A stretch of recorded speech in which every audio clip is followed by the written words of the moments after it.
Hello friends, this is Ramesh and thank you so much guys जो आपने last video में इतना सपोर्ट किया, उसके लिए मैं दिल से शुक्रिया कहना चाहता हूँ। एंड आज का जो मेरा ट्रेड चल रहा है, मैंने फिबोनाची टूल पर ट्रेड किया। ये फिबोनाची टूल भी एक सपोर्ट एंड रेजिस्टेंट की तरह काम करता है, लेकिन इसके जो काम करने का तरीका है वो थोड़ा अलग होता है। इसमें कुछ साइकोलॉजिकल नंबर होते हैं, कुछ मैथमेटिकल नंबर भी होते हैं, जो हर सपोर्ट और हर रेजिस्टेंट पे अलग अलग एरिया पे अलग अलग काम करता है। तो मेरा यहाँ पे ऑलरेडी ट्रेड चल रहा है। जो कि मैंने ट्रेड लिया है वो 22,770 के ऊपर लिया है। आप देख सकते हो आज का जो इंट्राडे लेवल था, जो आज का जो लो था, जहाँ पे कैंडल ओपन हुई थी, मार्केट आज गैप अप ओपन हुआ था, बहुत ही ज़्यादा बुलिश। तो जो इंट्राडे में जो कैंडल का जो लो होता है वो भी एक एज ए स्मॉल सपोर्ट की तरह काम करता है। अगर प्राइस फर्स्ट टाइम वहाँ पर आती है, फर्स्ट बाउंस ऑफ प्रिंसिपल बोल सकते हो उसको, क्योंकि कोई भी एक ऐसा एरिया जहाँ पे बाइंग आती है और सेकेंड टाइम पे जब उस एरिया पे प्राइस आता है तो वो भी एक डिमांड की तरह काम करता है। तो मैंने दो चीज़ों की कंफर्मेशन ली है।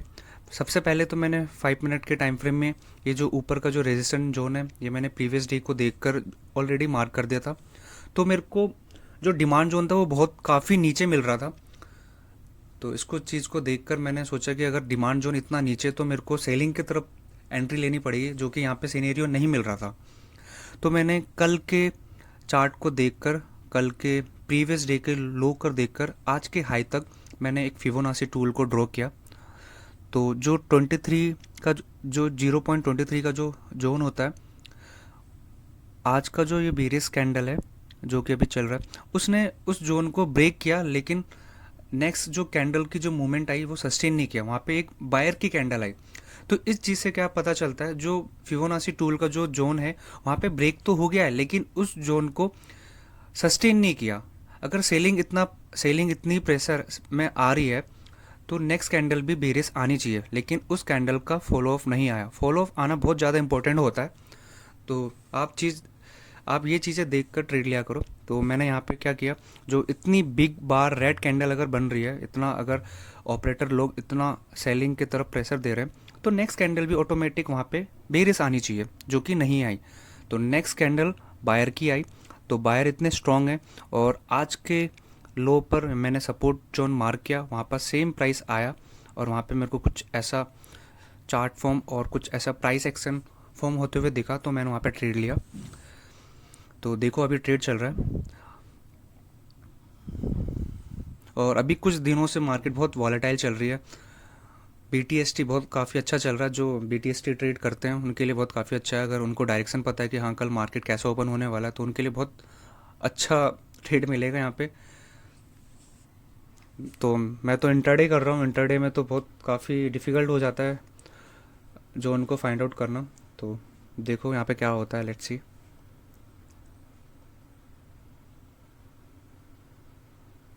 अभी जो प्राइस चल रहा है 22,789। देखो यहाँ पे फर्स्ट जो कैंडल फॉर्म हुई वो ग्रीन कैंडल फॉर्म हुई, और उसका जो पहले का जो कैंडल था वो बेरिस कैंडल था। कितना स्ट्रॉन्ग कैंडल था।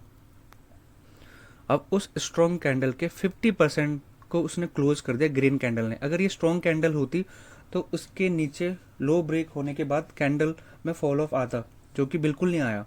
और जो मैंने जोन मार्क कर रखा है, जो प्रीवियस डे का, आज का जो, सॉरी प्रीवियस डे नहीं, आज का जो लो है जहाँ पे मार्केट ओपन हुआ, वहाँ ही वहीं सेम प्राइस वहाँ पर आके, उसी जोन पर आके अब प्राइस ऊपर की तरफ पुश कर रहा है। तो जब आदि जो बड़े बड़े जो फंड कंपनीज होती है, जो ऑपरेटर लोग होते हैं, अगर सेम क्वांटिटी, अगर सेम प्राइस पर अगर उनको डालना हो, तो अब यहाँ पे उनको ट्रेड लेने की अपॉर्चुनिटी मिल गई है। तो अब सेकेंड टाइम अगर जब प्राइस आ रहा है तो ये चीज़ें देखा करो। अगर आपने जो जोन मार्क कर रखे हैं, अगर सेकेंड टाइम पर उस प्राइस पर दोबारा आ रहा है तो वहाँ पे एंट्री लेने का फाइंड आउट क्या करो, यहाँ पे कैसा ट्रेड लिया जा सकता है। तो अभी देखो प्राइस कैसे ऊपर जाता है। और अभी जहाँ पे प्राइस अभी जहाँ पे मूव हो रहा है, वहाँ पे 22,800 का एक राउंड नंबर भी है, जो कि एक रेजिस्टेंस की तरह काम कर सकता है। तो जो जो राउंड नंबर होते हैं वहाँ पे ना, कैंडल की और प्राइस की जो मूवमेंट होती है बहुत स्लो हो जाती है, क्योंकि ये साइकोलॉजिकल नंबर होते हैं। तो यहाँ पे ट्रेड लेने से पहले देख लिया करो कहाँ पे मेरा टारगेट होना चाहिए। तो यहाँ पे देखो अभी बेरिस कैंडल फॉर्म हो रही है, क्योंकि आसपास जितने साइकोलॉजिकल नंबर होते हैं वहाँ पे लोग एग्जिट करते हैं।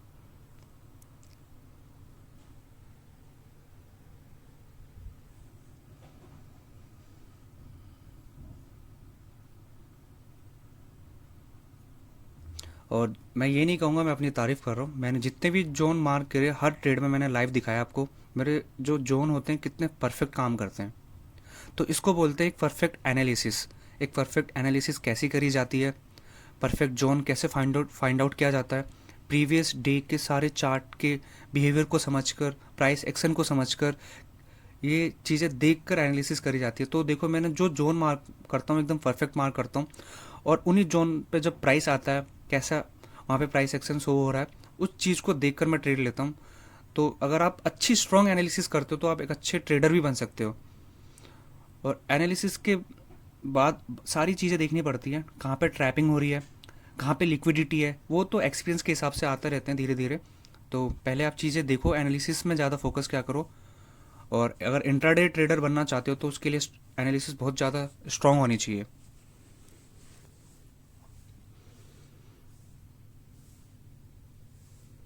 अभी यहाँ पे मूवमेंट स्लो हो गई है, और फिबोनाची रिट्रेसमेंट काफ़ी अच्छा काम करता है। अगर आप सारी चीज़ों की कंफर्मेशन लेकर ट्रेड करो तो आपको बहुत अच्छा कॉन्फिडेंस आएगा ट्रेड में।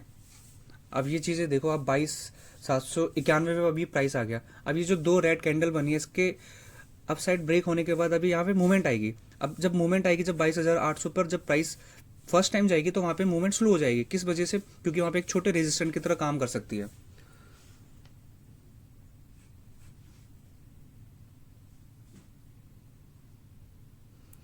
और इस ट्रेड में मेरा ट्रेलिंग एसएल भी हिट हो जाएगा, क्योंकि अगर आप ऑप्शन बाइंग कर रहे हो तो आप अपने रिस्क को जितना जितना कम करते करते ट्रेल करोगे उतना ज़्यादा बेटर रहता है। तो मैंने जिस स्पॉट प्राइस पे रिस्क लिया है, अब उस स्पॉट प्राइस के ऊपर अब जब ऑलरेडी प्राइस जा रहा है तो आप अपने रिस्क को काफ़ी ज़्यादा कम करते हुए ऊपर की तरफ ट्रेल करते हुए आओ। अब यहाँ पे जो कैंडल फॉर्म हो रही है वो इनडिसीजन कैंडल है। यहाँ पे बहुत ज़्यादा इनडिसीजन हो रही है कि यहाँ पे बायर्स और सेलर कौन ज़्यादा किस पे डोमिनेट है। तो यहाँ पे अभी डोमिनेट नहीं हो पा रहा कि कौन किसको डोमिनेट कर रहा है, वो इस वजह से क्योंकि यहाँ पे लोग सेलिंग की तरफ भी ट्रेड कर रहे होंगे, बाइंग की तरफ भी अपॉर्चुनिटी फाइंड आउट कर रहे होंगे। तो यहाँ पे इसलिए इनडिसीजन कैंडल फॉर्म हो रही है। अब देखो इनडिसीजन कैंडल का ब्रेकआउट हुआ, मूवमेंट आई। मूवमेंट आने के पीछे ये रीजंस होते हैं कि आप कैंडल्स को देखो, कैंडल्स की साइकोलॉजी को देखो, कैंडल्स कैसे काम कर रहे हैं। ये चीज़ें आप जब देखोगे, अपने माइंडसेट में ये चीज़ें डालोगे, तब आपको बहुत अच्छी चीज़ें दिखेगी कि यहाँ पे क्या क्या चीज़ें दिख रही है। ये चीज़ें ऑब्जर्व क्या करो। अगर आप प्राइस को ऑब्जर्व करना सीख गए तो बहुत आगे जाने वाले हो उस चीज़ में। मैं 100% श्योरिटी के साथ कहूँगा कि प्राइस को देखा करो, चार्ट में प्राइस कैसा बिहेव करती है। सब कुछ प्राइस ही है यहाँ पे। Price is the king. Price को देखो और उसको समझो। बाकी इतने सारे ट्रेडर हैं, इतने सारे इंडिकेटर यूज करते हैं चार्ट में, ये वो बहुत सारे लेगिंग इंडिकेटर होते हैं। मैं भी पहले जब शुरू में जब स्टार्टिंग ट्रेड कर रहा था, मैं भी काफ़ी इंडिकेटर यूज करता था, वॉल्यूम यूज करता था। वॉल्यूम हो गए, इंडिकेटर हो गए, इतने सारी चीज़ें चार्ट पे लगा देता था।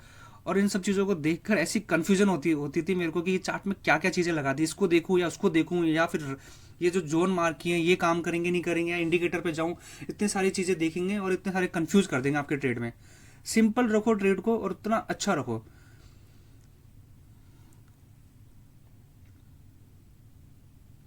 अब यहाँ पे इतनी अच्छी मूवमेंट आ रही है धीरे धीरे। अब ट्रेलिंग, अब यहाँ पे ट्रेलिंग को अब मैं थोड़ा ऊपर की तरफ लेके आ जाऊँगा, जो कि आपको दिख जाएगा।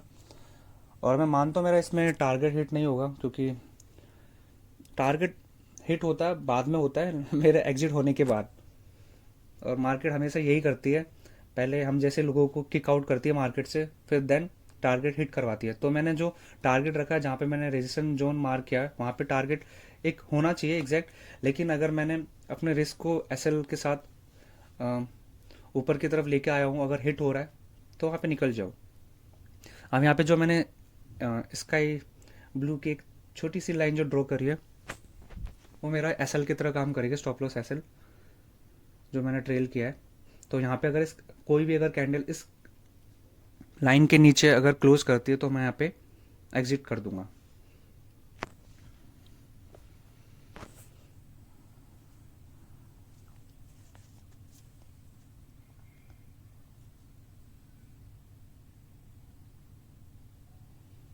बाकी गाइस मैं आप लोगों को यही दिखाना चाहता था कि लाइव मार्केट में ट्रेड कैसे लिया जाता है, ट्रेड कैसे फाइंड आउट करके कहाँ पे एंट्री ली जाती है, कहाँ पे एग्जिट किया जाता है। क्योंकि इतने अच्छे अच्छे एक्सपीरियंस ट्रेडर भी बहुत ज़्यादा कंफ्यूज हो जाते हैं कि एंट्री कहाँ पे लिया जाए और एग्जिट कहाँ पे करें। तो ये चीज़ें मैं आप लोगों को दिखाना चाहता था कि लाइव मार्केट में ट्रेड कैसे किया जाता है, क्या क्या चीज़ें देख कर कंफर्मेशन लेकर ट्रेड एग्जीक्यूट किया जाता है। तो मैं आपको दिखा रहा हूँ, यहाँ पे आप चीज़ें देखो। ये लाइव चल रही है, लाइव मार्केट में मैं ट्रेड करके इसको रिकॉर्ड कर रहा हूँ। तो प्लीज़ गाइस मुझे सपोर्ट करा करो, और आने वाले टाइम पे अब जैसी चीज़ें बोलोगे मैं वैसी चीज़ें भी अपलोड क्या करूँगा। और थोड़ा देखता हूँ अगर स्टॉक्स में अगर मैं एनालिसिस करके अगर अपलोड करूँ तो वो आपके लिए भी बहुत अच्छा रहेगा, क्योंकि स्टॉक्स में आप लोग इन्वेस्टमेंट कर सकते हो, एज ए स्विंग ट्रेड कर सकते हो।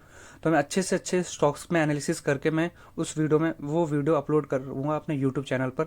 उस चीज़ को आप देखना। अगर आपको ऑप्शन बाइंग समझ में नहीं आती तो स्टॉक्स में आप होल्डिंग कर सकते हो एज ए स्विंग ट्रेड, और अच्छे से अच्छे इन्वेस्टमेंट भी कर सकते हो स्विंग।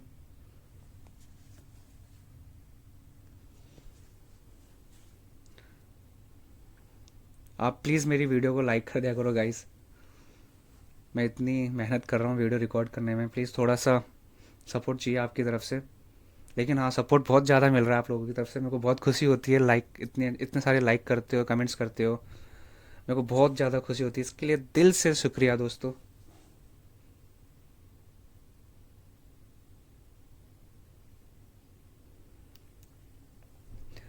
अभी जो मैंने रे लाइन जो ड्रॉ कर रखी है, अब प्राइस अगर इसके नीचे जाता है, क्योंकि 22,800 जो है वो एक राउंड नंबर है, और राउंड नंबर पे मैं रिस्क लेना नहीं चाहता, क्योंकि उसने ऑलरेडी ब्रेकआउट कर दिया। अब यहाँ पे हल्की सी रिट्रेस आएगी आएगी, क्योंकि क्या होता है जब राउंड नंबर पे अगर एक अच्छी सी स्ट्रॉन्ग कैंडल अगर ब्रेकआउट करती है तो वहाँ ब्रेकआउट होने के बाद बहुत ज़्यादा लोग बाइंग करने लग जाते हैं। अब बाइंग करेंगे तो उस कैंडल के लो के नीचे वो अपना स्टॉप लॉस लगाएंगे, जो ज़्यादा रिस्क नहीं लेते होंगे। तो अब यहाँ पे एक छोटा सा रिट्रेस आएगा कैंडल का, जो कि मेरा एसएल हिट कर देगा। अब आप देख ही सकते हो मैंने एंट्री कहाँ पर ली थी, 22,760 के ऊपर ली थी, और अभी जो प्राइस चल रहा है 22,823। तो ऑप्शन बाइंग में अगर आप इतना पॉइंट कैप्चर कर रहे हो तो बहुत काफ़ी अच्छा है।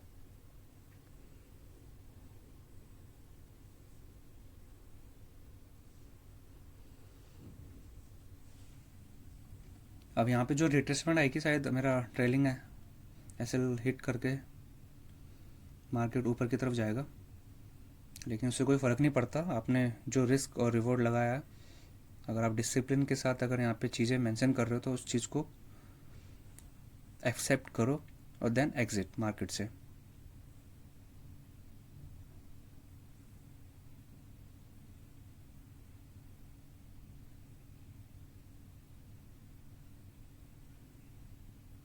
स्टॉप लॉस को ट्रेल करना बहुत ज़्यादा अच्छा रहता है। स्टॉप लॉस को ट्रेल करते रहा करो अगर आप ट्रेड करते हो तो,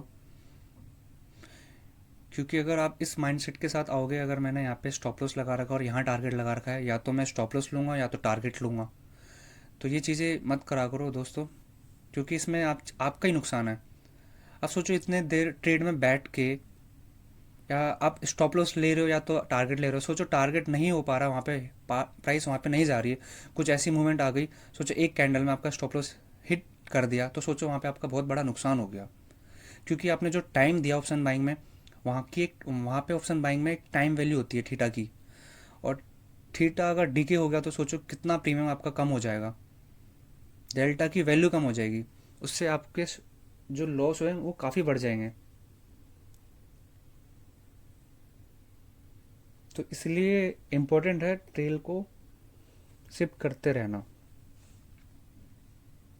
अब मैं मानता हूँ यहाँ पे मेरा एसएल हिट हो जाएगा जो कि मैंने ट्रेल किया था, तो इससे कोई फ़र्क नहीं पड़ना चाहिए।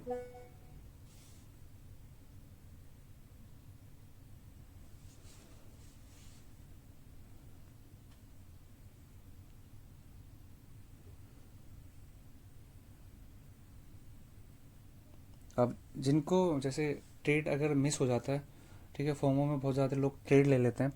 तो अगर ट्रेड लेना हो, अब यहाँ पे मैं एक चीज़ बताता हूँ। जैसे 22,800 का जो एक राउंड नंबर था, उसने एक स्ट्रॉन्ग कैंडल ने ब्रेकआउट कर दिया, ठीक है। अब यहाँ पे अगर आपको ट्रेड लेना हो, तो अगर जैसे आप एक लोड बढ़ा दी नीचे, अब अगर दूसरी लोड साइज बढ़ाना चाहो तो यहाँ पे देखो कैसे बढ़ा सकते हैं। अब मैं आपको सिंपल सी चीज़ बताता हूँ। जैसे 22,800 का राउंड नंबर था, जहाँ पे मैंने स्काई ब्लू का एक छोटा सा लाइन ड्रॉ कर रखा है।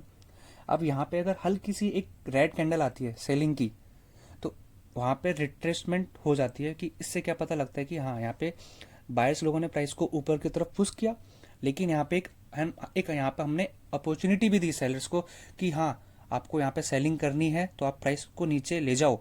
अगर उनमें पावरफुल होगी उनके अंदर प्राइस को नीचे ले जाने के लिए, तो यहाँ पे वो दिख जाएगी। तो यहाँ पे एक रिट्रेसमेंट का वेट करा करो, एक बेरिस कैंडल का, जो कि आपको दिखेगा यहाँ पे। और उस कैंडल में देखा करो स्ट्रांगनेस और स्ट्रेंथ कितनी है उस कैंडल के अंदर। तो वो चीज़ें आपको दिखाती है कि प्राइस कितना स्ट्रांग है, कितना वीक है। ये जो कैंडल है, ये एक प्राइस ही तो है।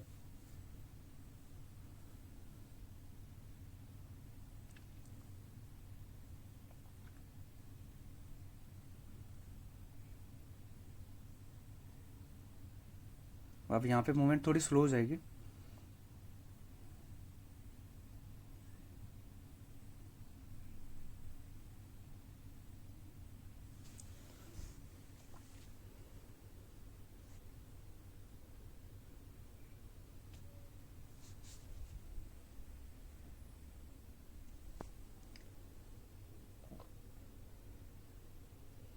ये देखो यहाँ पे इनडिसीजन कैंडल फॉर्म हो रहे हैं। तो इनडिसीजन कैंडल ये इसलिए फॉर्म होते हैं क्योंकि जब जब बायर्स और सेलर्स जब कंफ्यूज हो जाते हैं यहाँ पे इस एरिया पर आकर, तो वहाँ पे पता चलता है कि हाँ, यहाँ पे अब क्या मूवमेंट आने वाली है। तो यहाँ पे देखो, एक जो 3 मिनट के चार्ट में ये जो कैंडल बनी है, ये इनडिसीजन कैंडल है।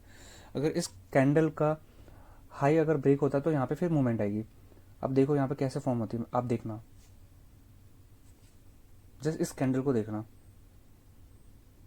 अगर ये ऊपर सस्टेन करती है तो स्ट्रॉन्ग के साथ ये ऊपर जाएगी। अगर ऊपर सस्टेन नहीं करती है तो ये कैंडल इस कैंडल का लो ब्रेक कर देगा। तो इसलिए मैंने यहाँ पे इस एरिया पे एसएल लगाया। अब देखो कैसे मूवमेंट आएगी इस कैंडल में। जब जहां जहां पे इंडिसीजन कैंडल फॉर्म होते हैं, वहां पे आप देखना, अगर इस कैंडल का हाई ब्रेक करेगा तो आप साइड की तरफ जाएगा, और अगर सस्टेन नहीं करता तो ये लो जरूर ब्रेक करेगा। ये चीज़ें मैं आपको दिखाऊंगा, यहाँ पे देखना। ये इतनी डीपली चीज़ें कोई नहीं बताएगा, क्योंकि जो चीज़ें मैंने ऑब्जर्व करी इतने साल में, और एक एक कैंडल की साइकोलॉजी देखकर मैंने ट्रेड लिया, तो वो चीज़ें ऐसे कोई भी एक्सप्लेन नहीं कर सकता।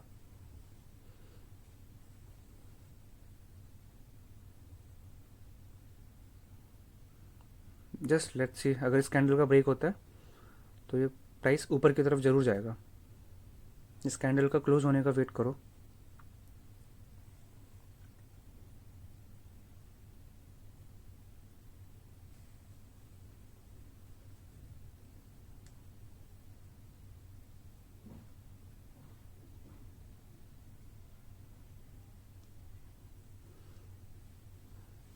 बाकी दोस्तों, आप बता दिया करो कमेंट सेक्शन में कि आपको किस किस टाइप की वीडियो चाहिए।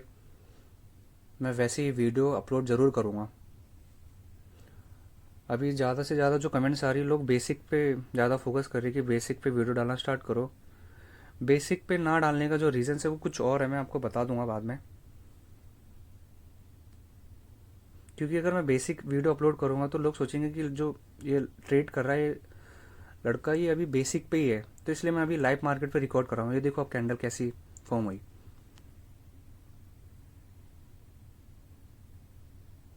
ये जब इन डिसीजन कैंडल का जब हाई ब्रेक होता है ना, वो कैंडल अगर ये क्लोज कर देगी ना आप साइड, तो देखना अब यहाँ पे जितने लोग होंगे, अब इसके ब्रेकआउट पे यहाँ पे ट्रैप हो जाएंगे।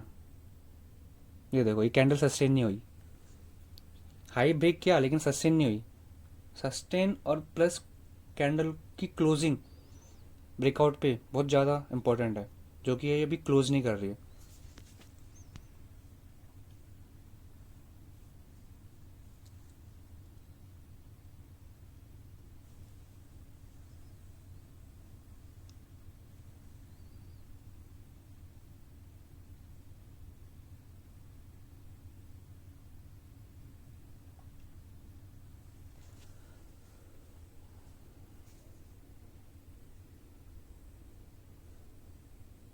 बाकी दोस्तों, आप लोगों का कैसा ट्रेड चल रहा है, आप लोग ये भी बता दिया करो मेरे को। जैसे भी ट्रेड चल रहा हो आपकी लाइफ में, कैसे ट्रेड चल रहा है, क्या चीज़ें फेस कर रहे हो, बता दिया करो मेरे को भी, थोड़ा मुझे भी आइडिया हो जाएगा।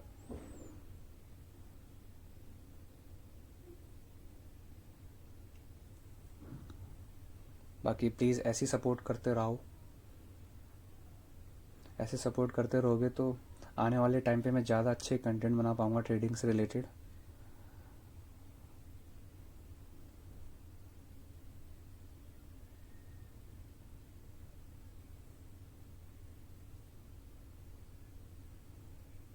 अभी जो कैंडल जो फॉर्म हो रही है बहुत ज़्यादा वीक हो रही है। अब इस कैंडल के लो पे मैं अपना ट्रेलिंग लगा दूंगा,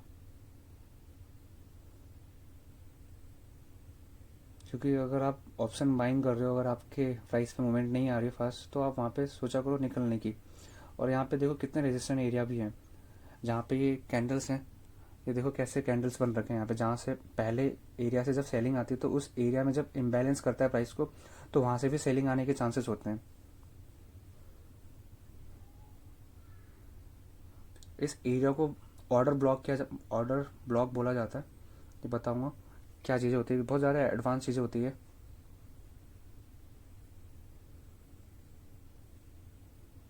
तो मैंने अपना रिवॉर्ड भी कम कर दिया ऑर्डर ब्लॉक पर, जहाँ पे फर्स्ट सेलिंग आई थी। चलो गाइस, बाकी थैंक यू सो मच। यहाँ पे मेरा ट्रेलिंग स्टॉप लॉस हिट हो जाएगा, वो आप देख लो कैसे होता है। इतनी मूवमेंट के साथ यहाँ पे मेरा ट्रेलिंग स्टॉप लॉस हिट करके मैं एग्ज़िट कर दूंगा मार्केट से। And ma'am guys, thank you so much. Please take care. अब अपना ख्याल रखो और खुश रहो। बाकी मेरी वीडियो में भी अपनी खुशी बना के देखा करो, बोर होके मत देखा करो। Guys thank you, bye.